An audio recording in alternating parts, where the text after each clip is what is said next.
بسم الله الرحمن الرحیم. السلام علیکم ملګرو، زه یم کیډټ زین العابدین او د خپل یوټیوب چینل پولیس ایگزامز پریپریشن تاسو مخاطب یم. ملګرو دې نه مخکې موږ د خیبر پښتونخوا کرایدار لپاره چې کوم ایکټ جوړ شوی دی سال 2014 کې، د هغې دفعه 1 نه تر دفعه 7 پورې دفعات ویلو. دې کې یو څو دفعات پاتې دي، دې کې مزید یو 2 دفعات نن وایو. نیکسټ پکې زموږ سره دا دفعه 8 مرکزي ډیټابیس او مرکزي ډیټابیس دې دفعه کې دا ویل دي چې د KPK ګورنمنټ چې کوم دی دا به محکمه پولیس لپاره یو مرکزي ډیټابیس تیارولو کې د پولیس مدد کوي. مطلب حکومت په د هغوی دپاره یو ډیټابیس تیاري. ډیټابیس څه شی دی؟ ډیټابیس یو سافټویر دی.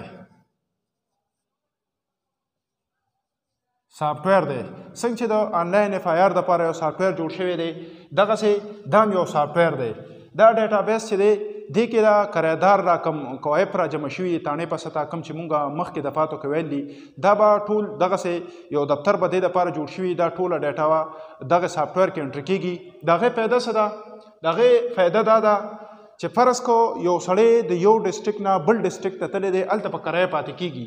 نو څنګه چې دا اف آی آر ټولې آنلاین شوي دي، که فرض که دا دې سړي باندې اف آی آر شوی دی یا دا سړی زموږ سره آلریډي پیو دی، نو چې کله د ده د کوایف لاړ شي هغه دفتر ته او هغه انټر کېږي، نو په هغې کې د ده ان آی سی نمبر چې کله ورکړي شي، د هغې نه ډایرکټ دا پته لګي چې په دې سړي باندې اف آی آر دی یا دی زموږ سره پیو دی. نو دغسې د جرایم پیشه خلکو پته لګي چې د زموږ سره دا سړی زموږ سره وانټډ دی. نو د دغه سافټویر په ذریعه باندې دا ټوله ډیټا رایوځای کېدی شي، یا په یو ځای نه په بل ځای ته لاړ شي، د بل ځای نه بل ځای ته لاړ شي. که په هر ځای کې د جرم کړي دی کې بیا د سافټویر نه پته لګي. نو په دفعه 8 کې زموږ سره د دغه سافټویر ذکر دی. اچھا دې نه بعد دا دفعه 9 ریونیو اور اسٹیٹ ڈپارٹمنٹوں سے مدد لینا، دا محکمه مال ته وي. ریونیو او اسټیټ ډپارټمنټ چې دی دا محکمه مال ته وي، موږ چې ورته په اسانه د پټوار ډپارټمنټ وایو.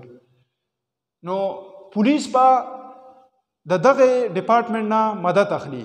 په څه کې به مدد اخلي؟ فرض که یو کور دی، یو عمارت دی، هغه د یو سړي په نوم باندې رجسټر دی، نو د هغوی نه به ریپورټ راځي، د هغوی سره چې کوم ریکارډ پروت دی چې آیا دا مکان د ده په نوم باندې رجسټر دی که نه دی.